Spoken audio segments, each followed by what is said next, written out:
bautizarse en la vida cristiana es muy fácil. La epístola de los Hebreos siempre tiene connotaciones náuticas.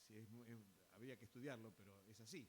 Y esto, justamente este versículo, lo que nos indica es de un barco que va soltando las amarras y se va yendo. Se va yendo sin darse cuenta, se va alejando, hasta que después se pierde. Y efectivamente la exhortación es esta: es bueno atender a lo que se nos exhorta, no lo que el predicador dice, sino lo que la Biblia dice, que eso es lo importante, lo que el Señor dice. Y entonces dice, no sea que nos vayamos alejando, que nos vayamos deslizando. Entonces, hermanos queridos, si algo te toca de estos pensamientos que estamos transmitiendo, procurando transmitir con sencillez, con claridad, con humildad, que sea para bien y para realmente atenderlo, porque no es palabra del predicador, es palabra de Dios. Estoy orando para que Dios hable, para que el Señor hable a través de su Espíritu y de su palabra, y de esto que oímos nos haga bien. Y en esta noche vamos a mirar algo sobre lo que el tema nos indica, que es fiebre en el hogar. Vamos a mirar algo sobre la fiebre en el hogar y leemos allí en Marcos capítulo 1 y versículo 29 al 31 estas palabras.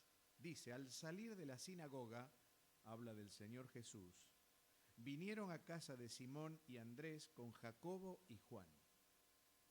Y la suegra de Simón estaba acostada con fiebre.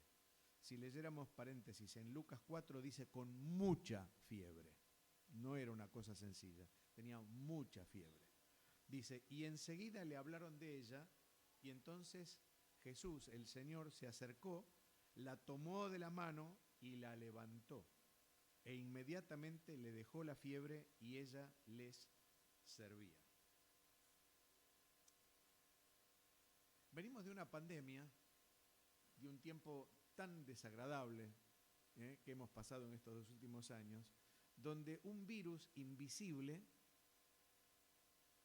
produjo una especie de colapso en toda la sociedad humana. Parece mentira que 8.000 millones de personas fueran atacadas y vulnerables ante un virus invisible, tan pequeño que era prácticamente algo que solamente los microscopios lo pueden ver. Y esto me llevó a pensar que en los matrimonios también es posible que distintos virus, lo ataquen produciendo lo que produjo el virus. Una tremenda fiebre muchas veces, una imposibilidad de vivir normalmente, de hacer las cosas normalmente. En este caso de tener una familia normal, un hogar formal, como la palabra del Señor nos indica. Los hogares de la posmodernidad, vivimos en la posmodernidad, están pasando por un tiempo de crisis muy profunda, no cabe duda. Y esta crisis en el mundo puede ser para nosotros normal, porque ellos no tienen orientación, no tienen vida, no tienen al Espíritu Santo, no tienen salvación, no tienen esperanza, no tienen a Dios. Pero para los cristianos, el hecho de que haya crisis en las familias, en los hogares, sí nos preocupa, porque efectivamente no tenemos por qué. Porque hay alguien que está en nosotros, que es el mismo que está en Marcos capítulo 1 y que es aquel que puede quitar la fiebre del hogar. Yo no sé si en esta noche hay hogares que tienen fiebre. ¿Qué es la fiebre?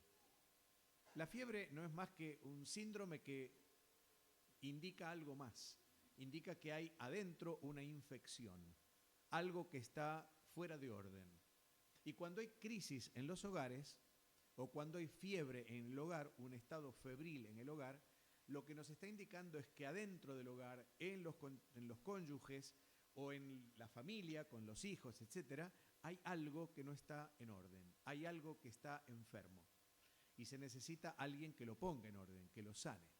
Y es el mismo que sanó a la suegra de Pedro, y que la levantó, y que esta mujer después tenía naturalmente el deseo de servir. Cuando no estamos con deseos, cuando la cosa no anda bien, cuando estamos capa caída, bajoneados, con crisis, con tiempos así de tempestad, es porque efectivamente adentro hay algo que está molestando. La sociología, la psicología no son capaces de resolver estos temas. Pueden ayudar a algo, pero no son capaces de resolverlo.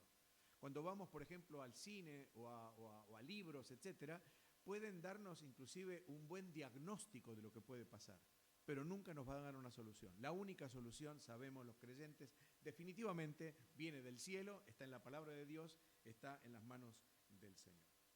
Si Cristo sanó la fiebre en el hogar de Pedro, puede sanar la fiebre en nuestro hogar también. Y de esa premisa partimos. El Señor es capaz. Por lo tanto, si alguien tiene en esta hora, tuvo o tendrá fiebre en su hogar, en su familia, sepa que hay un médico que la puede sanar. Y de esa premisa partimos, y entonces partimos con toda confianza. Y yo quiero ver con ustedes en esta noche, quiero ver 5 virus que atacan a la familia, atacan al matrimonio. El primer virus es el virus de la, no sé si se lee porque la letra es muy chiquitita, indiferencia. El segundo virus es el virus de la irrespetuosidad. El tercero, de la incomunicación. El cuarto, de la intolerancia. Y el quinto, de las interferencias. Como están tomando nota, lo voy a repetir otra vez.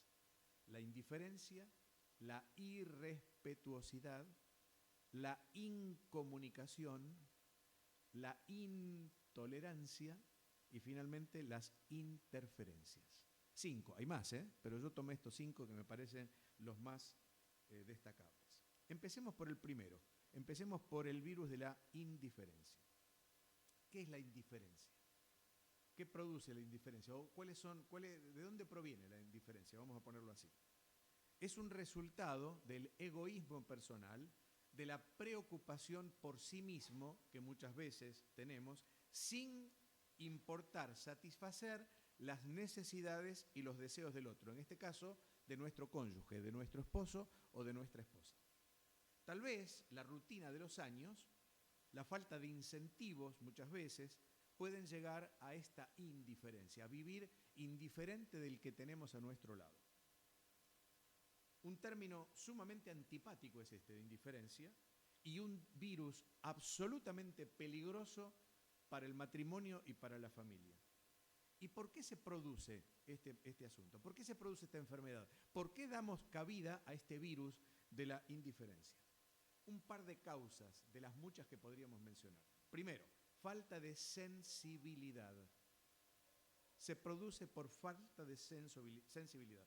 Particularmente, y otra vez hablo de los varones. Hablo de los varones porque conozco a mi gremio, digamos, ¿no? Entonces, como me conozco, entonces hablo para los que son del mismo club, del gremio de los varones.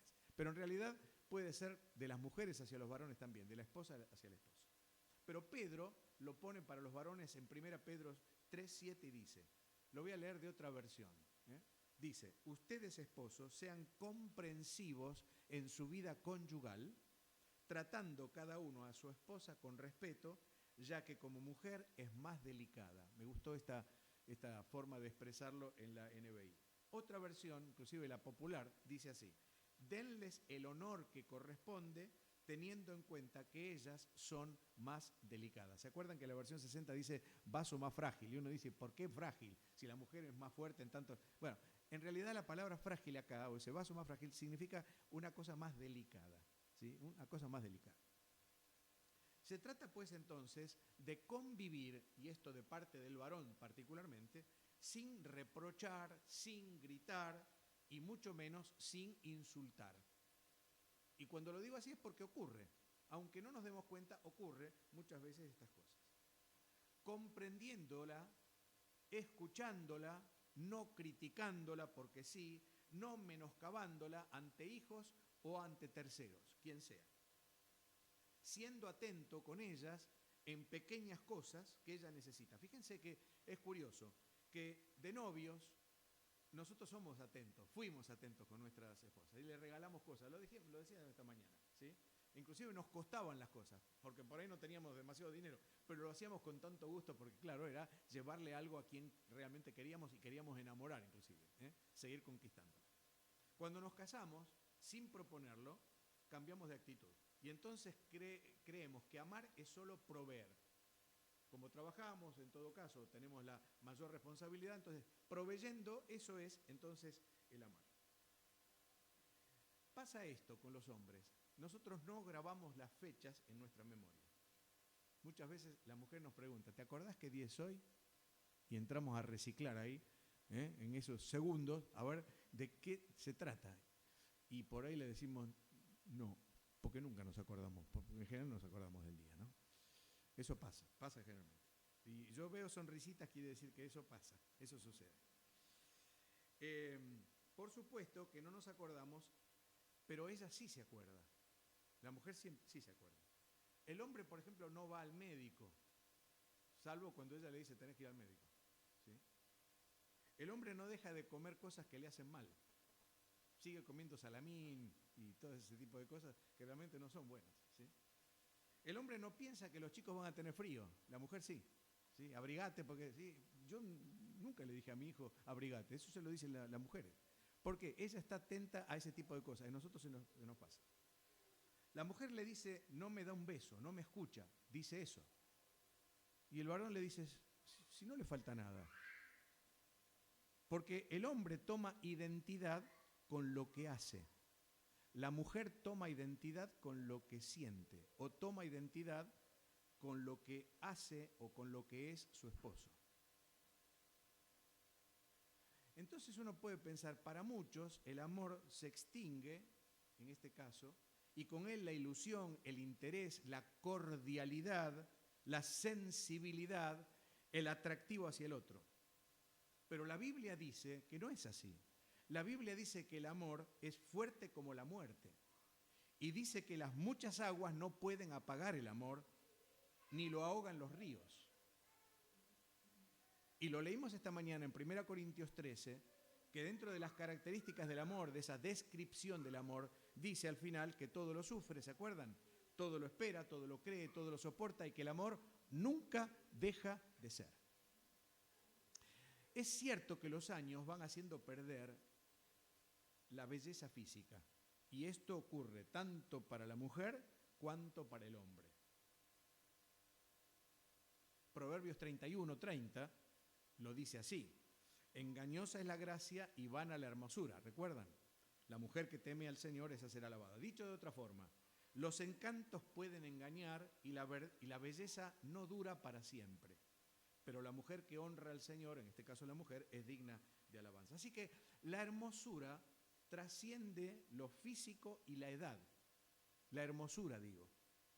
Se puede perder la juventud, se puede perder la lozanía, se puede perder la belleza física, pero díganme si se puede perder la pureza o la dignidad o la simpatía o la fineza o el pudor o la elegancia o la ternura. Eso no pasa de moda, eso no envejece nunca. Sigue vigente en la mujer y debe seguir vigente también en el hombre. Falta de sensibilidad. Segunda cosa, falta de admiración hacia el otro. Esa admiración es la capacidad de asombrarse ante las nuevas facetas de la personalidad del otro con quien yo vivo. Admirar su pensamiento, en este caso del hombre hacia la mujer su femineidad, o en todo caso de la mujer al hombre su hombría. Admirarlo. Admirar la inteligencia, las tareas que hace, los afectos, la fidelidad, la constancia, la tolerancia, el apoyo, la integridad del otro. Integridad es una gran palabra. Estoy estudiando hace bastante tiempo el tema de la integridad, en todos los sentidos. Integridad en el hombre, integridad en la mujer. Probablemente una de las cosas más valiosas que podemos tener. Eso no pasa de moda. Esa integridad total, uno para el otro, absolutamente y exclusivamente. Es una relación exclusiva y excluyente. La integridad de una persona hacia la otra a quien ama. Si estás enamorado de tu mujer y el amor no cesa, ya dijimos, el enamoramiento puede ser, ese embelezamiento puede ser, pero el amor no cesa, al contrario, el amor crece. El amor crece cada año más. Y cuando tengan ustedes, como nosotros podemos tener 50 años, van a tener una acumulación de 50 años de amor, pero de amor en serio, de amor con criterio, de amor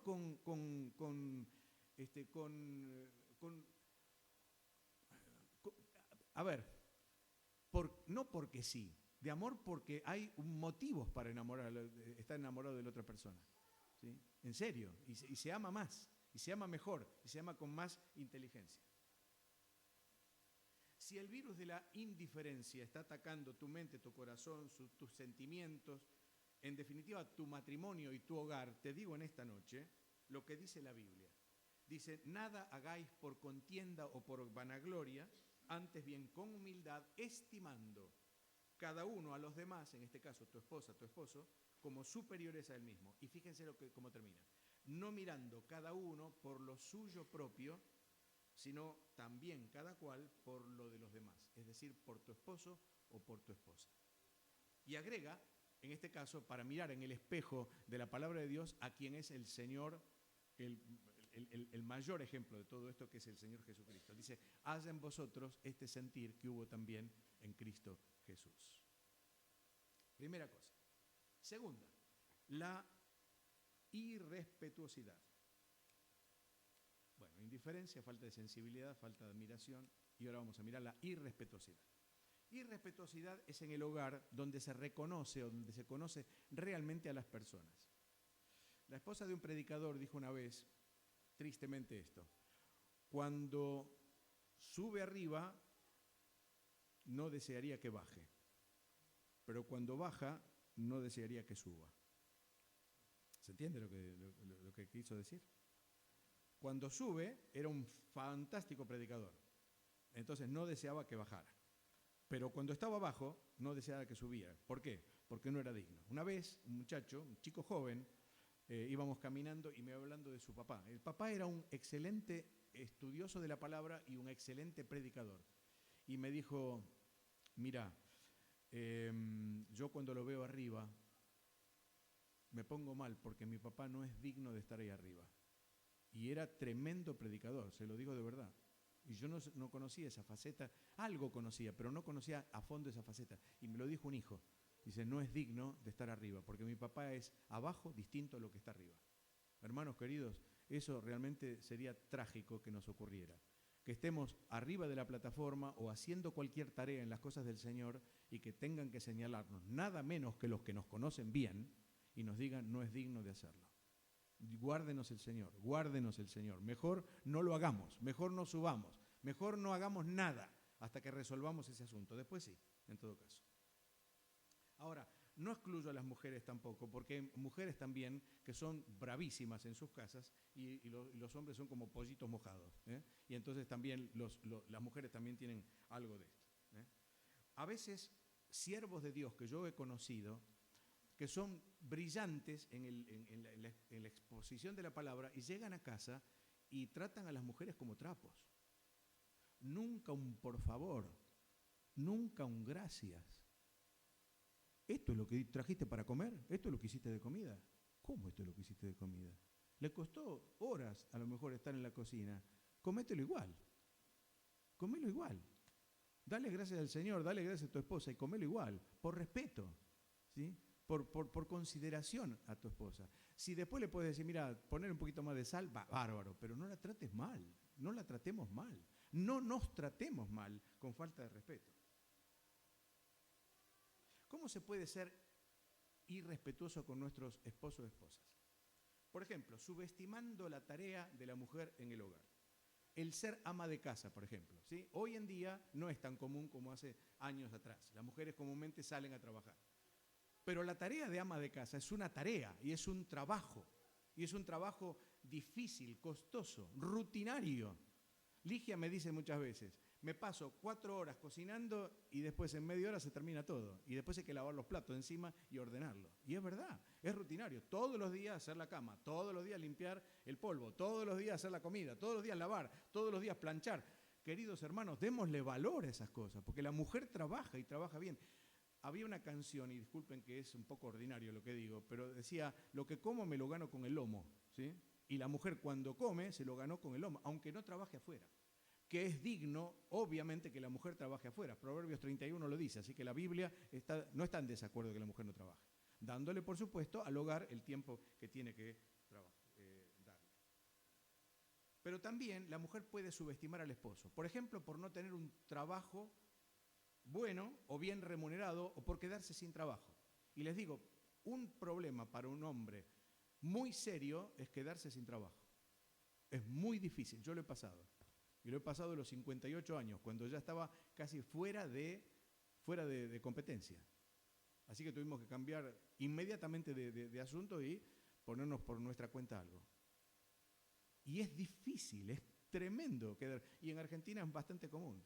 ¿Qué necesita el hombre en ese momento? No, ningún reproche. Lo que necesita es apoyo, ayuda, contención, amor, comprensión. Tiene que estar la mujer más cerca que nunca del varón, porque el varón está pasando por un asunto que es muy tremendo para un hombre, quedarse sin trabajo. Otra cosa puede ser el maltrato, físico o moral, que muchas veces llega a la degradación de la otra persona. Y miren, dijo alguien, los suspiros de la esposa maltratada se interponen entre el cielo y las oraciones del esposo maltratador. Y lo pongo viceversa y es exactamente lo mismo. Pero Pedro nos dice en 1 Pedro 3:7, donde ya vimos el contenido, vosotros maridos igualmente vivid con ella sabiamente, dando honor a la mujer como vaso más frágil, más delicado, y como coherederas de la gracia de la vida, y agrega, para que vuestras oraciones no tengan estorbo. Quiere decir que puede haber algo que se interpone entre mi oración y Dios. ¿Y qué es eso? El maltrato para mi mujer. Yo no me doy cuenta a lo mejor que la estoy maltratando. Tengo que ponerme a pensar. Mujer, no te das cuenta cómo estás maltratando a tu marido. Yo he visto mujeres, ¿vieron esas mujeres grandotas? Y él siempre comúnmente se pone así, chiquitito, es bajito, y ahí está, recibiendo las órdenes de la bruja, iba a decir, no lo digo. Pero que es así, pasa eso. El maltrato es muy común, y es muy común entre los cristianos. Y eso no puede ser, eso es un virus que ataca a la familia, que ataca al matrimonio. Déjenme decirles que una mujer que se siente respetada ama y se sujeta voluntariamente a su esposo. Pero tiene que ser respetada. Y no con gritos, no con palabras corrompidas, no con imposición de la autoridad. La autoridad no se gana con el dedito para arriba, la autoridad se gana con el ejemplo en todos los niveles de la vida, en todos los aspectos de la vida y en el hogar sobre todo. Se gana con el ejemplo de un hombre cabal, de un hombre que respeta a su mujer cabalmente como corresponde. Saber respetar los espacios de cada uno, los tiempos de cada uno, las ocupaciones que cada uno quiera tener más allá del trabajo o de la obra del Señor. Darle espacio a la mujer. Permitir que la mujer tenga otras amistades también, que las desarrolle. Saber recibir el consejo de la esposa o del esposo y recibirlo de grado. Pensar, a ver, esto que me está diciendo, ¿es coherente o no es coherente? Se discute y luego se llega a la verdad. Pero en ese diálogo fructífero de un hombre con una mujer. Otra cosa es la falta de santidad real. Les pido por favor que vayamos a 1 Tesalonicenses 4. 1 Tesalonicenses 4.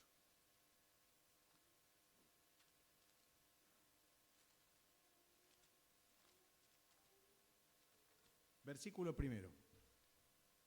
Dice así la Biblia. Por lo demás, hermanos, os rogamos y exhortamos en el Señor Jesús que de la manera que aprendisteis de nosotros cómo os conviene conduciros, es decir, la conducta, y agradar a Dios, así abundéis más y más. Porque ya sabéis qué instrucciones os dimos por el Señor Jesús. Notemos otra vez que es mandato apostólico. Y entonces dice, pues la voluntad de Dios es vuestra santificación, que os apartéis de fornicación, que cada uno de vosotros sepa tener su propia esposa en santidad y honor, no en pasión de concupiscencia como los gentiles que no conocen a Dios. Que ninguno agravie ni engañe en nada a su hermano, porque el Señor es vengador de todo esto, como ya os hemos dicho y testificado, pues no nos ha llamado Dios a inmundicia, sino a santificación. Así que el que desecha esto, dice, no desecha a hombres, sino a Dios, que también nos dio su Espíritu Santo. 3 cosas en este pasaje muy breves. En primer lugar, la santidad exige pureza personal. Dice, la voluntad de Dios es vuestra santificación, que os apartéis de fornicación. Y la fornicación, obviamente que es una palabra muy inclusiva, no significa solamente la relación entre 2 personas solteras. La fornicación, evidentemente, se puede manifestar en muchas formas ilícitas de la sexualidad, de los impulsos sexuales normales que tiene una persona. Por ejemplo, el tema de la pornografía, de la cual no voy a hablar, pero que sabemos bien que esto no solamente es una falta de respeto hacia el Señor, sino es una falta de respeto hacia nuestro cónyuge. Por eso, no necesariamente se llega a la acción, sino en el pensamiento o en el deseo. Y ese pensamiento o deseo, que muchas veces es adictivo en la vida, que es una de las mayores adicciones que hay en la vida, ¿sí?, tiene que ser controlado. Ustedes recuerdan, en el Antiguo Testamento, los sacerdotes tenían un acto de santificación que significaba lo siguiente: tenían que poner aceite en su lóbulo derecho, el de la oreja derecha, en el pulgar de la mano derecha y en el pulgar del pie derecho, ¿recuerdan?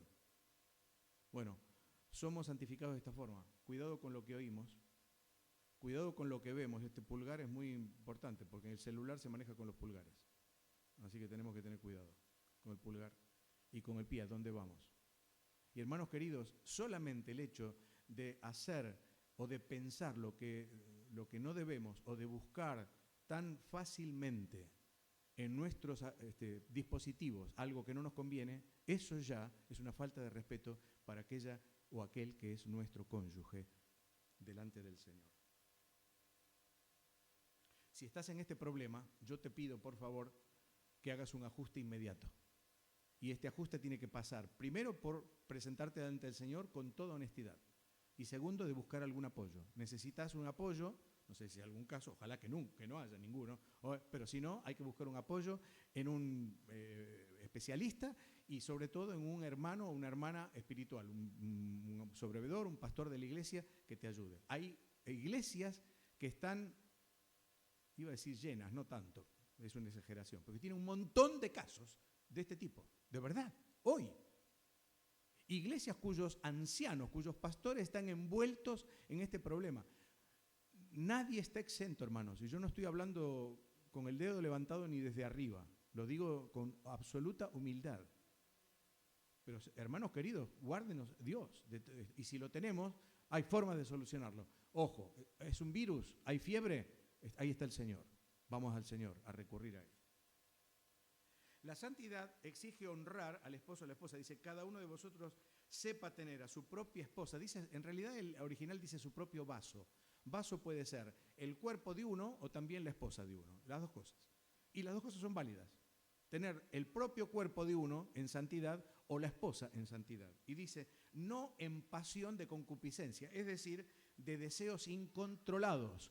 Dejemos para el mundo los deseos incontrolados, no para el matrimonio. El matrimonio tiene que ser en común acuerdo. Los límites del matrimonio están en común acuerdo uno con el otro, pero siempre, siempre en el temor de Dios. Y recuerden que el temor de Dios, lo dijimos esta mañana, es tener en cuenta la presencia de Dios en mi vida.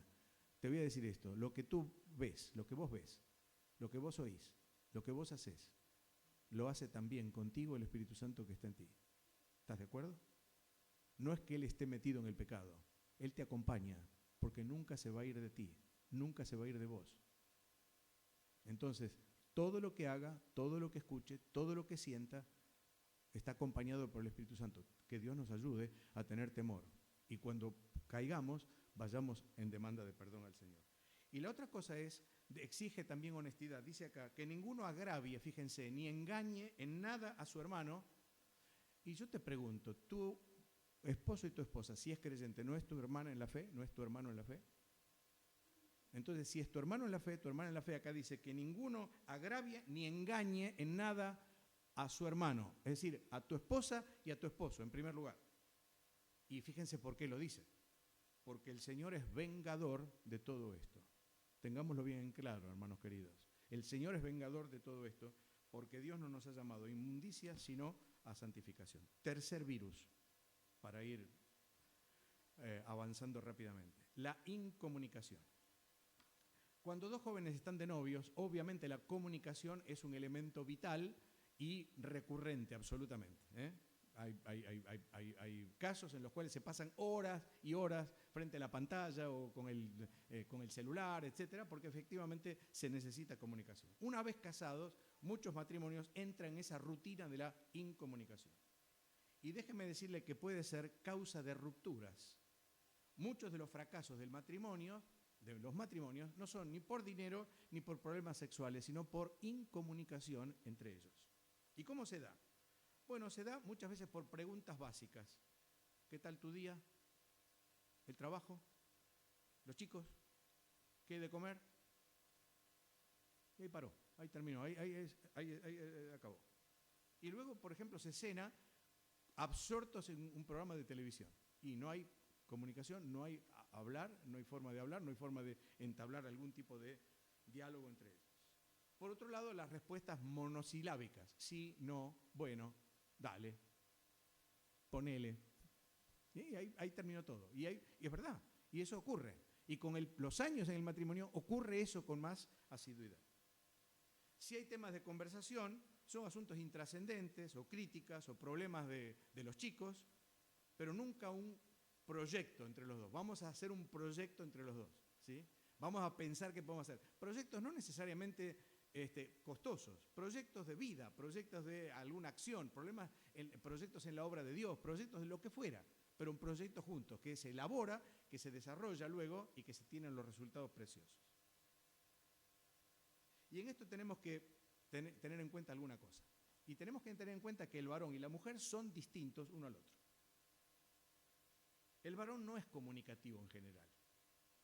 Ya lo saben las mujeres, si no, sépanlo de esta noche. No le reclamen tanto porque los varones no somos comunicativos. Si estamos bajo presión emocional, los hombres generalmente no hablamos. Venimos con problemas de trabajo y nos encerramos y no decimos nada. Para nosotros las novedades tienen que ser catástrofes. Entonces sí, es una gran novedad. Para la mujer no. La mujer al revés, habla, siempre habla, siempre habla. Siempre tiene un problema que contar, lo necesita una amiga para decírselo, o necesita al esposo para decírselo, etc. El hombre puede no necesitarlo. Y lo digo por experiencia, de verdad, ¿sí? Ligia más de una vez me dice, quisiera en este momento tener a alguien para contarle tal cosa. Y está bien, yo la miro y... Uy, qué pena. Y mucho más no le puedo decir.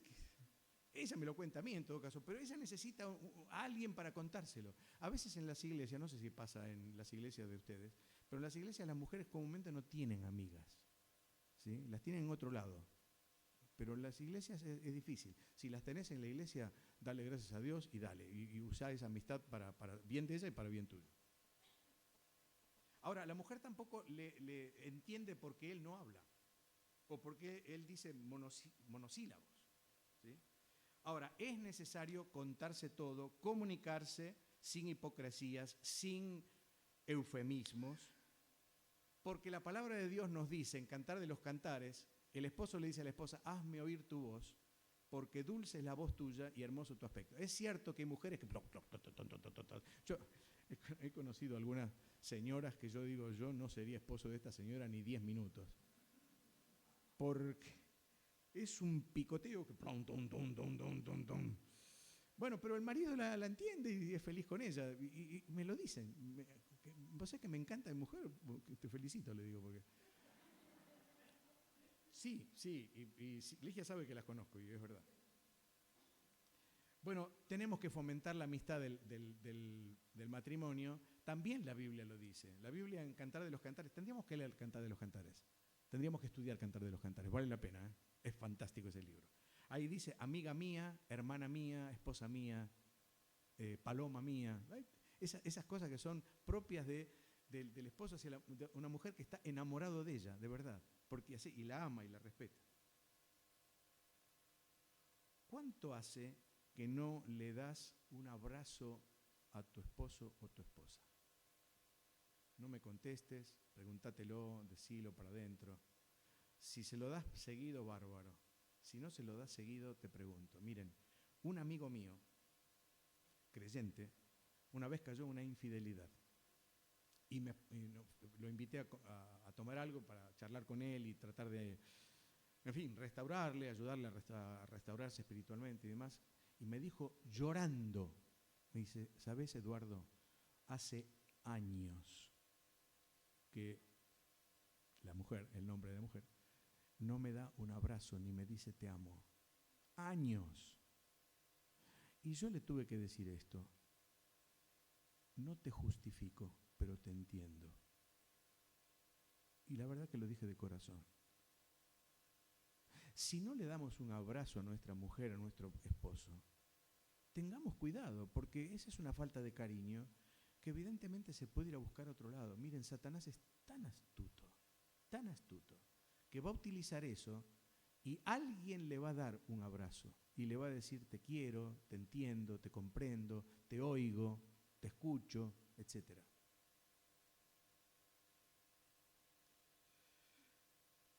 Cuarto, intolerancia. En la Biblia, la palabra paciencia tiene dos términos especiales. Una de ellas es el término hipomoné. Hipomoné quiere decir la paciencia de las cosas, hacia las cosas. Entonces significa, hipo es debajo, es llevar una carga y resistirla, hipomoné. Pero la otra palabra, que es macrothymia, es un corazón amplio, un alma grande, ¿sí? Y eso es hacia las personas. Y justamente esta es la paciencia que tenemos que tener, o la tolerancia que tenemos que tener en nuestro matrimonio. Esta segunda cosa, hacia las personas, un verdadero corazón grande para soportar a la otra persona con sus defectos y con sus problemas. Paciencia, dice Trenchard, es llevar las cargas y debilidades de otros, en este caso de tu esposa, de tu esposo, con actitud comprensiva, comprender al otro. La falta de comprensión genera intolerancia y la intolerancia genera obviamente conflictos. Y comprender es conocer al otro en sus debilidades, en sus fallas, aún incapacidad que pueda tener y también en sus logros. Debemos admitir que somos diferentes, otra vez, ¿sí? Déjenme hablarle de un estudio en la Universidad de Oxford que llegó a estos resultados. Las diferencias de comportamiento entre la mujer y el varón, más allá de las diferencias físicas, también se demuestra en diferencias psicológicas, dice este estudio. Dice, el cerebro tiene dos hemisferios, ¿verdad?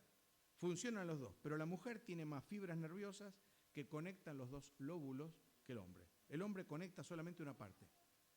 No lo digo yo no entiendo nada de esto, le estoy diciendo lo que dice este estudio. No es cuestión de que las mujeres sean más inteligentes, tranquilas, no se exalten, ¿sí?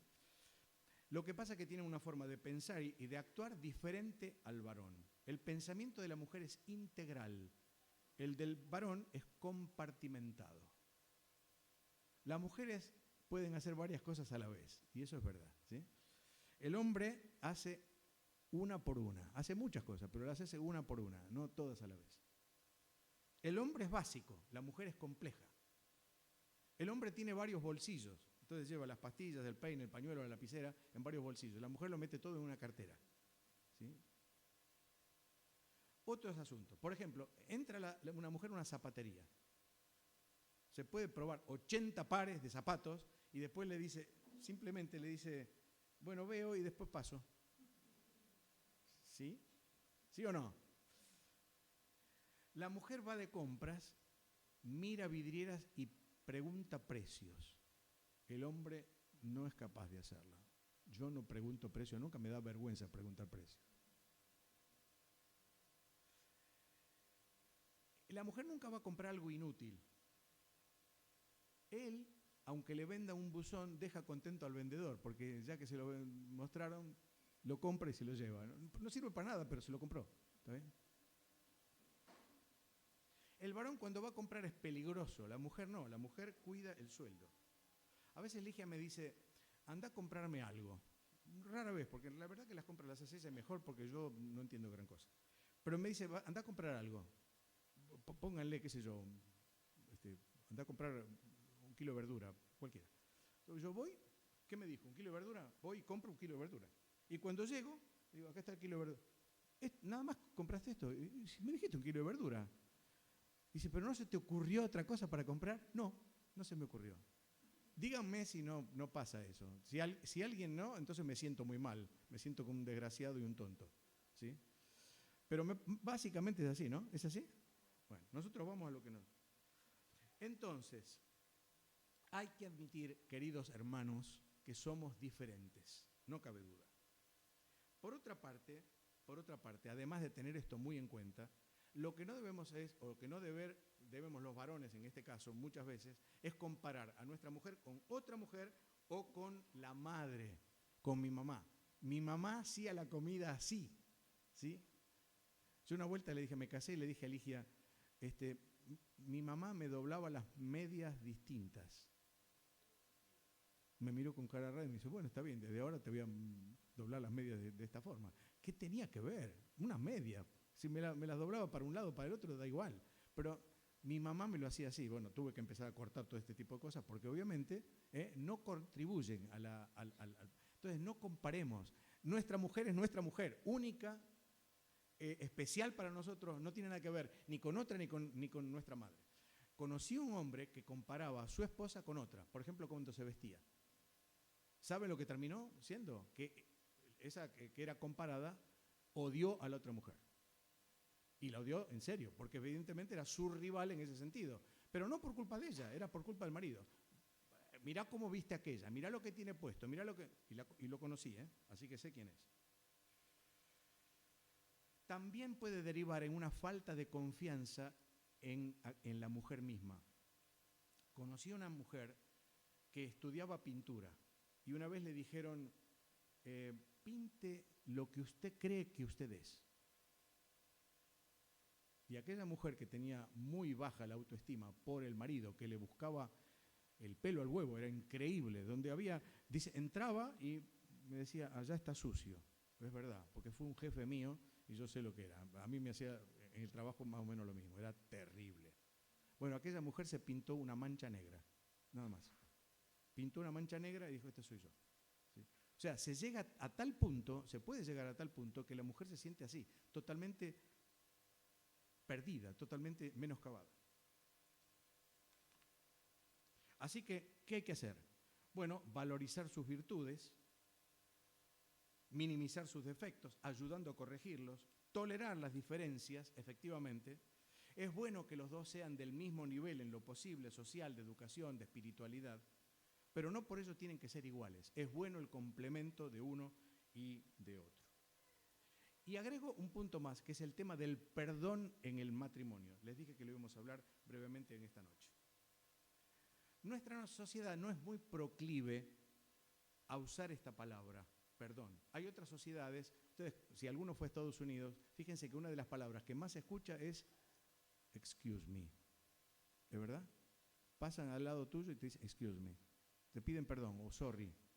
Acá no, acá no somos así, no pedimos perdón. Y cuando es así, entonces lo trasladamos también al ámbito familiar. Comúnmente no tenemos el perdón como algo importante para nosotros. ¿Qué es perdonar? Perdonar no es rebajarse o humillarse más de lo debido. No es aceptar lo inaceptable tampoco. No es justificar males, ni abusos, ni falta de respeto, y mucho menos infidelidad. Perdonar es liberarse de sentimientos negativos y liberar al otro también de culpabilidad. Es optar por entender que están en mis manos dos cosas. El perdón. Agregar sufrimiento al daño recibido o considerar el problema como una limitación que tuvo mi cónyuge, en todo caso, mi esposo o mi esposa, de amar mejor, de actuar mejor en determinadas circunstancias. Lo digo otra vez.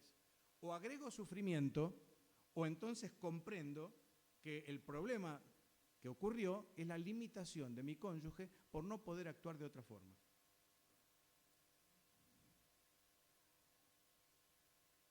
Perdonar es mirar a mi cónyuge y sus acciones negativas con el realismo y la misericordia propias de Dios, de un Dios que me trata como lo que soy, un pecador, un hombre débil que yerra, que ofende, y a pesar de eso, Dios me perdona, me restaura y me sigue amando. Y yo tengo que perdonar, dice la Biblia, como Dios me perdonó en Cristo. Mi esposo y mi esposa es mucho más que su error. Tal vez es el resultado de su pasado, de su formación, de sus limitaciones personales. Y yo debo pensar y saber que estoy casado con una persona imperfecta, no perfecta, que nunca se equivoca, limitada y además digna de amar y de ayudar. Así que cuando perdono, no solamente recupero la paz, sino también me permite ese perdón tomar las medidas necesarias para corregir el problema. ¿Cómo debo perdonar? ¿Cómo debo perdonar? Debo perdonar como Dios me perdona, y Dios me perdona así, inmediatamente, completamente, incondicionalmente, permanentemente y con un amor ilimitado. Y yo debo perdonar así, se lo voy a repetir otra vez. Inmediatamente. No le puedo decir a mi mujer, vení la semana que viene que te perdono. Es inmediato el perdón. Completamente, incondicionalmente, permanentemente y con amor pleno. ¿Cuántas veces tengo que perdonar? Bueno, tantas veces como haga falta. ¿Cómo me dice la Biblia a mí? Me dice, no se ponga, ¿recuerdan? El sol sobre vuestro enojo. ¿Saben por qué dice no se ponga el sol? Porque para los hebreos ponerse el sol era comenzar otro día. Los días se contaban de la tarde a la mañana. Así que la puesta del sol era el comienzo de un día. Quiere decir, no termines el día sin perdonar. Eso es lo que quiere decir. No se ponga el sol quiere decir, no termines el día sin perdonar a tu hermano, a tu esposa, a tu esposo, lo que fuera. ¿Y qué pasa si no perdono? Si no perdono, tengo un veneno de altísimo grado en mí, altamente tóxico, que produce una raíz de amargura, y esa raíz de amargura, como dijimos hoy, tiene después consecuencias funestas para mi vida. Yo conocí un matrimonio que tiene mucho que ver con el IM. Se llamó don Víctor Cuñata, su esposa Zulema. No sé, ¿alguien conoció a don Víctor Cuñata? ¿Nadie? Bueno, era de la iglesia en Sarandí, Vicente López 2777 creo que es, ¿no? Algo así. Donde está ahora Lafitte. Es más, era una tía de Lafitte, de Carlos Lafitte. Bueno, don Víctor Cuñata, que fue director del campamento de jóvenes durante muchos años, hace muchos años también, ya está con el Señor, obviamente, decía, yo no puedo estar mal con mi esposa más de un día porque todas las noches recitamos juntos, tomados de la mano antes de dormir, el Salmo 23. Dice, y esto nos dio resultado por años. Entonces, como vamos a recitar el Salmo 23, no podemos estar enojados. Por lo tanto, se arreglaban antes de recitar el Salmo, recitaban el Salmo y a dormir. Hermanos, no, eso no es una fórmula. Yo no digo que, bueno, recitemos el Salmo y entonces vamos a tener... No, no. Lo que quiero decir es que este hermano había encontrado algo, un secreto. El secreto es... No, y les digo la verdad, era delicioso verlos a los dos. Era un hombre extraordinario y una mujer extraordinaria. Y realmente, para gloria de Dios, uno aprendió tanto de ellos, viéndolos tomados de la mano, sonriendo juntos. Nunca los vi enojados, nunca los vi discutir, nunca los vi hacer algo indebido. Fue un verdadero ejemplo para nosotros. Queridos hermanos, que Dios nos ayude a que podamos ser paradigmas para otros. ¿Saben una cosa? Nuestros hijos, nuestros jóvenes en la iglesia nos están viendo. Están copiando de nosotros, aprendiendo de nosotros. ¿Qué ejemplo le estamos dando? Démosle el ejemplo de un matrimonio que se lleva bien, que perdona y que sabe terminar el día con los asuntos arreglados. Y finalmente, para terminar, las interferencias. Interferencias. Hay muchas interferencias en el matrimonio que atentan contra la unidad y la comunión del matrimonio. Hijos, padres, trabajo, iglesias, pasatiempos, etcétera, etcétera. Los hijos ocupan, no cabe duda, un lugar importante, primordial, pero no el primer lugar. Tito 2:4. Tito 2:4. Miren lo que dice. Estamos cerca. Tito 2:4.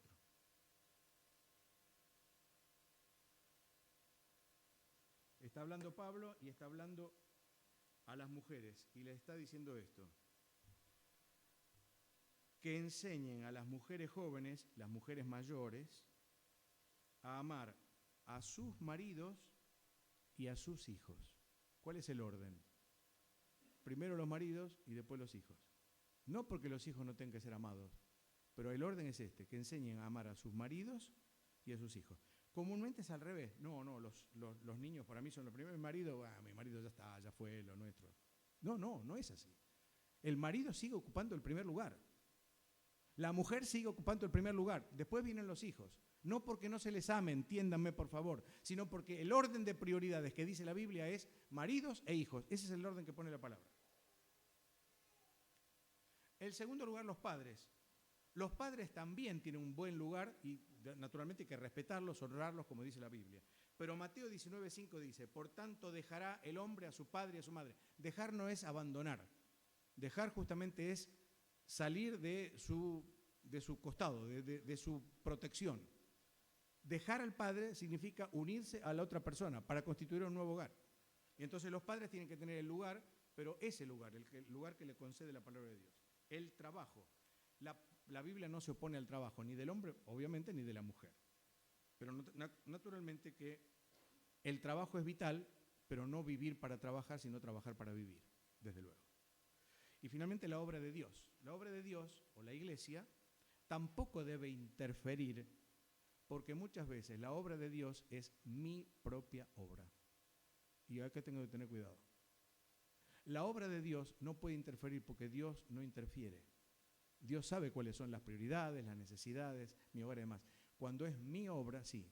Y muchas veces estamos llenos de trabajos excesivos en la iglesia que nos insumen tiempo y que nos roban tiempo para estar con nuestra esposa y tener una vida feliz en nuestro hogar. Queridos hermanos, que no sea esto, que no sea un servir, porque sí, sino realmente un servicio para el Señor digno para Él. Y finalmente los pasatiempos. Los pasatiempos, el ocio lleva tiempo, ¿no? Ya lo dijimos hoy, pero tengamos cuidado con los pasatiempos porque tienen que tener también su lugar. Es cierto que tiene que haber momentos de ocio en la vida, no cabe duda, porque si no somos mecánicos, somos robots. Pero démosle al ocio el tiempo que necesitamos darle. Es bueno planear alguna vacación, aunque sea más que estar en casa, aunque no sea más que pasear por ahí. Nosotros no hemos podido tener vacaciones muchas veces, porque bueno, no se puede. Pero cuando no se puede tener vacaciones y decir, bueno, me voy a Miami, no hace falta ir a Miami de vacaciones, aunque sea acá, aunque sea Calamuchita o que sea a la esquina, pero planearla juntos, estar juntos, tener un tiempo juntos.